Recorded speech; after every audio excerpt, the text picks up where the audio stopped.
The harsh fluorescent lights of the neighborhood council chamber cast long, unforgiving shadows, illuminating the stern face of Councilwoman Thorne. Her voice, sharp and unyielding, cut through the late-night quiet. "These children, Elara and Iris, are creating a public nuisance," she declared, her gaze sweeping across the intimidated council members. "Their misguided kindness in feeding the city's unseen is attracting undesirables, fostering an environment of dependence, and undermining the very fabric of our community's values." She slammed an official-looking document onto the table, its thud echoing in the tense room. "We must put an immediate stop to this dangerous charity. It's a threat to order, and I demand the orphanage cease these activities at once." A few council members nodded in agreement. Others shifted uncomfortably, their silence a testament to Thorne's power. Miles away, the warm, comforting glow of the orphanage kitchen offered a stark contrast. Elara, with her quiet determination, and Iris, her younger sister, carefully packed leftover food into small containers.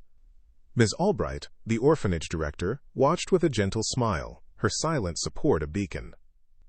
As dusk settled, painting the city streets in shades of indigo and orange, the sisters ventured out. They moved through dimly lit alleyways, their small figures a testament to unwavering compassion, offering meals to the city's unseen. Iris, ever shy, approached a weary woman huddled beneath a bridge. The woman, Julian Vance in disguise, looked up, her eyes hollow, but a flicker of a forgotten memory, a lost child, crossed her face as Iris gently pressed the food into her hands. "Here," Iris whispered, her voice barely audible. Elara, watching, offered a soft, encouraging nod.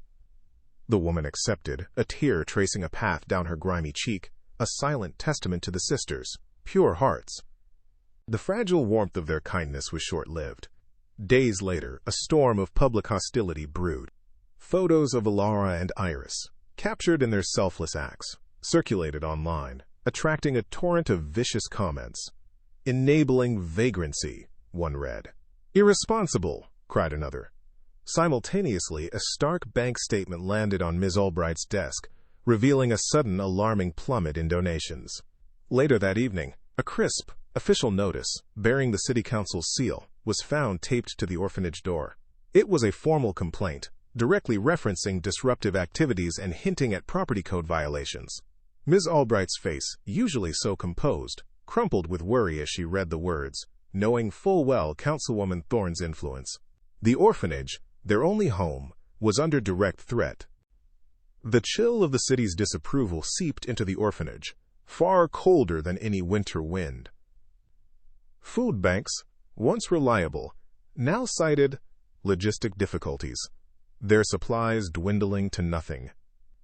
For Iris, the whispers at school had sharpened into cruel taunts, turning her usually bright eyes downcast, and her shoulders hunched.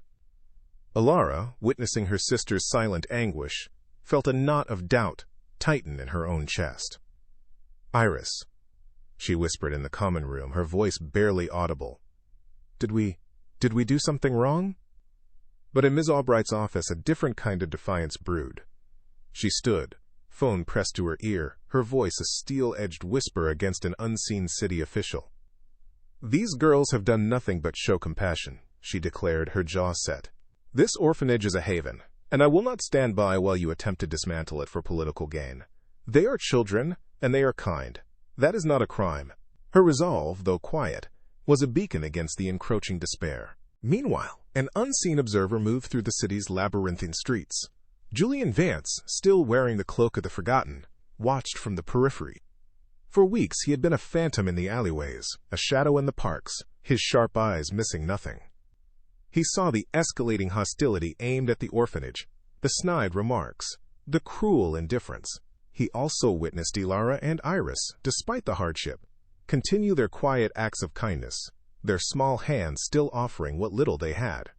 He overheard snippets of conversation, fragments of Councilwoman Thorne's insidious campaign, and the chilling certainty of the orphanage's impending closure. A plan, intricate and precise, began to form in his mind, like a complex clockwork mechanism ticking into place. The air in the city council chamber crackled with an almost palpable tension. Every seat was filled, concerned citizens mingling with the sharp-eyed reporters. At the head of the long table, Councilwoman Thorne exuded an almost triumphant confidence, her posture rigid, her voice ringing with self-righteous indignation. She presented her case to close the orphanage, painting the institution and its benevolent inhabitants as a threat. Ms. Albright sat with Elara and Iris, their faces etched with worry, listening to the barrage of accusations. Thorne reiterated that the girls, and their acts of charity, posed a severe risk to the neighborhood's values, her words dripping with thinly veiled prejudice. The fate of their home, their sanctuary, hung precariously in the balance. Just as Councilwoman Thorne delivered her final, damning remarks, a sudden, resounding thud echoed through the chamber. The heavy oak doors swung open, and into the hushed room stepped Julian Vance. He was impeccably dressed, his stride confident, his presence commanding. Every head turned. He moved to the center, his gaze sweeping across the stunned faces, silencing the room with his sheer will. "I am Julian Vance," he declared, his voice resonating with an authority that brooked no argument. "And I strongly disagree with the councilwoman's assessment." He paused, allowing the name to settle, then added, "You see, I am not just the billionaire Julian Vance. I am also one of those homeless parasites these girls so generously fed." Gasps rippled through the room, a wave of shock and disbelief washing over the assembled crowd as his true identity and his profound connection to Elara and Iris were dramatically revealed. Julian wasted no time.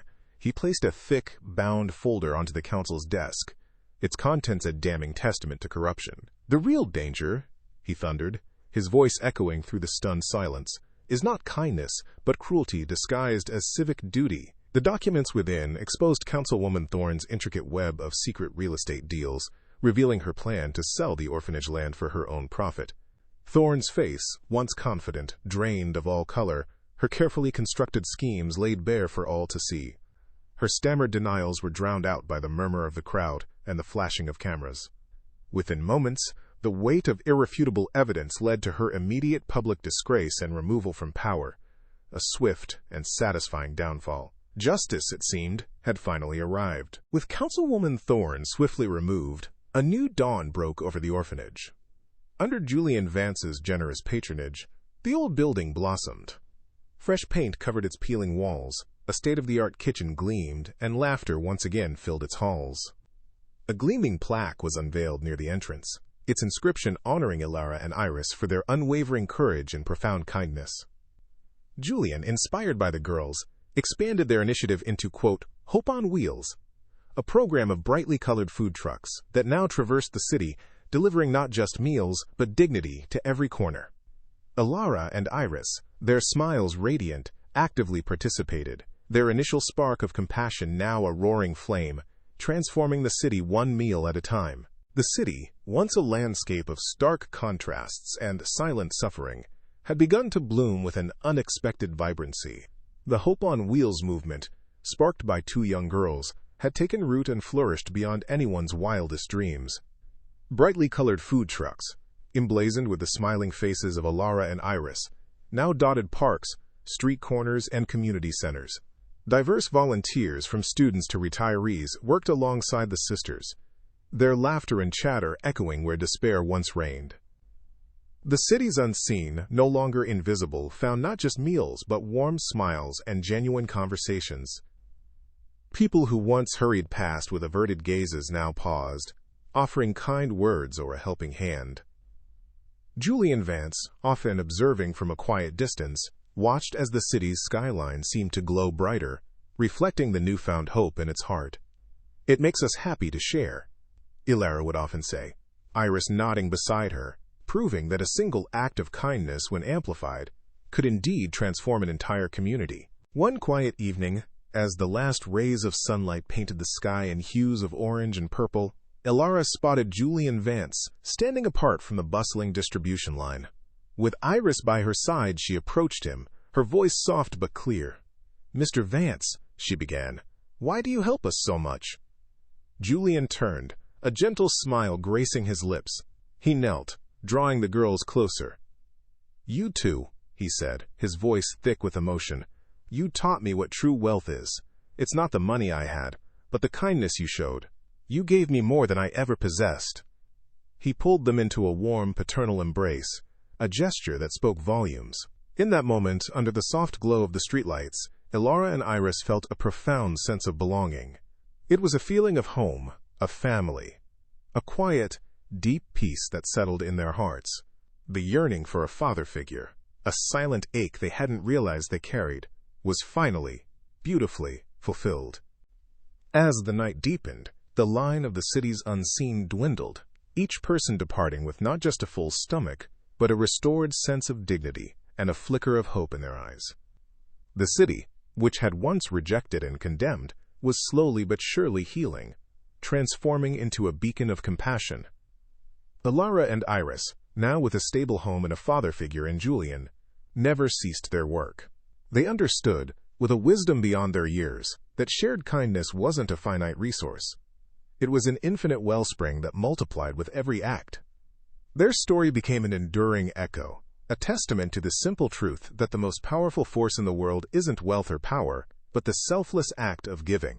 And so, the city continued to change, one meal, one smile, one act of kindness at a time, forever transformed by the unwavering hearts of two young sisters.